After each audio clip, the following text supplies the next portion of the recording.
A palavra de Deus diz: bem-aventurado aquele que teme ao Senhor e anda nos seus caminhos. Do trabalho de tuas mãos comerás, feliz serás e tudo te irá bem. Tua esposa no interior da tua casa será como uma videira frutífera, teus filhos como rebentos da oliveira à roda da tua mesa.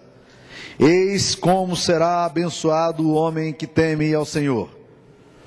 O Senhor te abençoe desde Sião, para que vejas a prosperidade de Jerusalém durante os dias de tua vida. Vejas os filhos de teus filhos, paz sobre Israel. Mantenha a Bíblia aberta nesse texto que nós vamos estar estudando a palavra de Deus a partir desse texto aqui nessa noite. Meus amados irmãos, uma das coisas que para nós, seres humanos, é mais fundamental, mais interessante e que geralmente causa em nós alguma sensação assim meio de desconforto até, de ansiedade, é o nosso futuro. O que é que nós esperamos da nossa vida? Como é que nós gostaríamos de completar os dias da nossa vida? Como é que nós gostaríamos de ser visto, não apenas pelas pessoas, mas por Deus? Ou melhor, como é que nós gostaríamos, nós mesmos, de fazer a avaliação da nossa própria história quando nós estivermos olhando pelo retrovisor e percebermos o que nós fizemos? Como é que seria a análise da nossa vida? Ibsen escreve sobre um personagem muito interessante chamado Peer Gynt. E Gynt é um rapaz assim muito autêntico com a sua vida, com seus sonhos, com seus desejos. Ele quer ser leal àquilo que ele sente na alma e resolve fazer viagens pelo mundo, fazer empreitadas, empreender grandes coisas na vida e articular as coisas que ele achava que era ideal para a vida dele. E a vida dele vai sendo construída de sonhos em sonhos, de projetos em projetos, e ele vai fazendo as coisas meio que quebradas, mas vai fazendo de acordo com aquilo que vem para o seu coração. Os anos passam e ele envelhece. E quando ele envelhece, um dia ele volta para aquele mesmo lugar onde ele tinha passado a infância. Era onde os seus pais tinham vivido, os seus avós tinham vivido.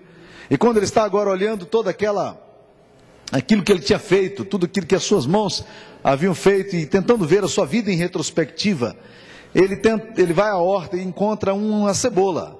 A única coisa que conseguiu sobreviver ali naquela secura foi a cebola. E ele então conseguiu pegar aquela cebola com um canivete e começou a cortar, e cada casca daquela cebola que ele ia tirando, ele ia falando de alguma coisa que lembrava, que vinha à mente dele do que ele tinha feito. E quando ele foi descascando a cebola dessa forma, tirando as cascas, a cebola foi afinando, até que chegou no miolo e ele percebeu que a cebola não tinha lá muita coisa. E ele disse: a minha vida parece muito com a cebola, é só casca. A minha vida é só casca.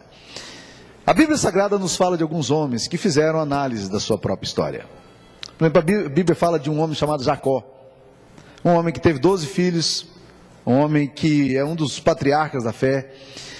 Mas parece que Jacó não avalia a vida dele de uma forma muito positiva não, porque quando o faraó pergunta para Jacó quantos anos são os dias da sua vida, está lá em Gênesis 47, versículo 8, ele diz: olha, os anos da minha vida foram poucos e maus. É uma definição pesada. Se olhar para a sua vida e dizer, eu vivi pouco e vivi mal. A Bíblia nos fala também de um outro homem, Salomão, que quando vai analisar a vida dele, em Eclesiastes capítulo 2, ele fala: tudo quanto desejaram a minha vida, não lhes neguei o coração, nem privei a minha vida de alegria alguma. Ele diz: pois eu me alegrava com as minhas fadigas, e isto era a recompensa de todas elas. Essa é uma análise também altamente pessimista. Alegrar-se com as fadigas? Olhar para a vida e achar que a vida é fadiga? Como é que nós poderemos avaliar a nossa vida? O que é ser um homem bem sucedido na vida? Eu creio que todos nós gostaríamos de chegar ao final da nossa vida, como mulher, como homem, e dizer: valeu a pena ter vivido, foi bom, a experiência de viver foi agradável, e eu olho a minha história e valeu tudo que aconteceu, então valeu. Existe uma teologia que permeia os nossos arraiais evangélicos, e agora está entrando também no meio dos católicos, chamada teologia Alguns preferem teoria, e eu também prefiro teoria da prosperidade.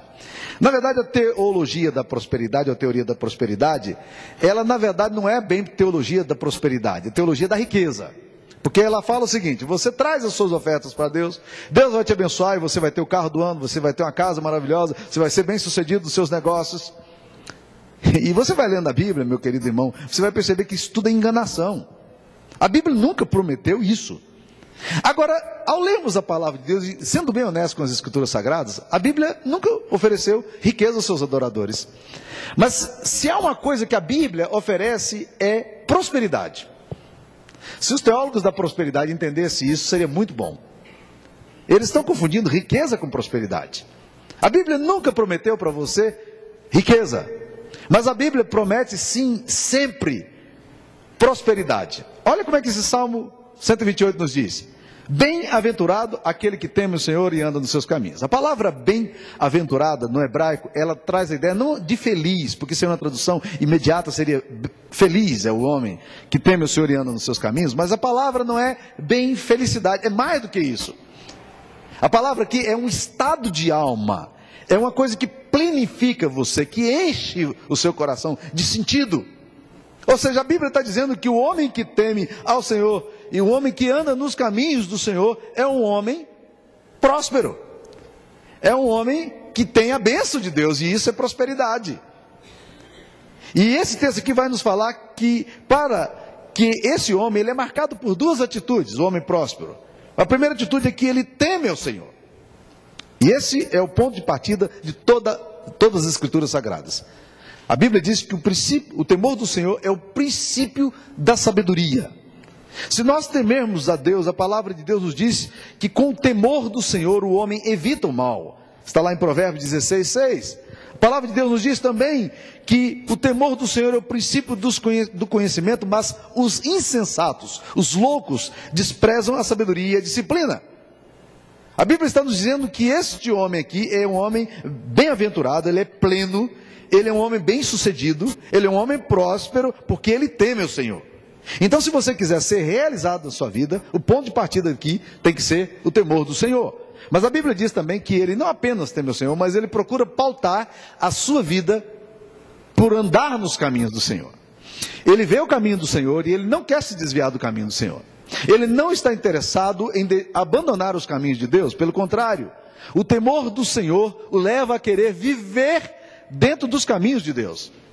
E, meus amados irmãos, a única forma para a gente não pecar contra Deus é exatamente temendo a Deus e desejando estar nos caminhos dele. É isso que a palavra de Deus nos fala sobre o homem bem-sucedido. Ele anda em caminhos que o direcionam ao Pai. Ele está interessado em qualquer projeto que possa aproximá-lo de Deus. E ele evita o caminho do mal, porque ele sabe que o caminho do mal o leva para distante de Deus. Esse é um homem bem-aventurado. Esse é um homem pleno. Esse é um homem bem-sucedido.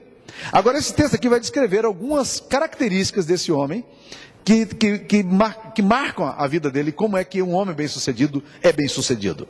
Então, se você quiser ser um homem bem-sucedido, olhando a sua vida pelo retrovisor, lá no final da sua existência, e olhar e dizer: eu fui bem-sucedido, valeu a pena ter vivido,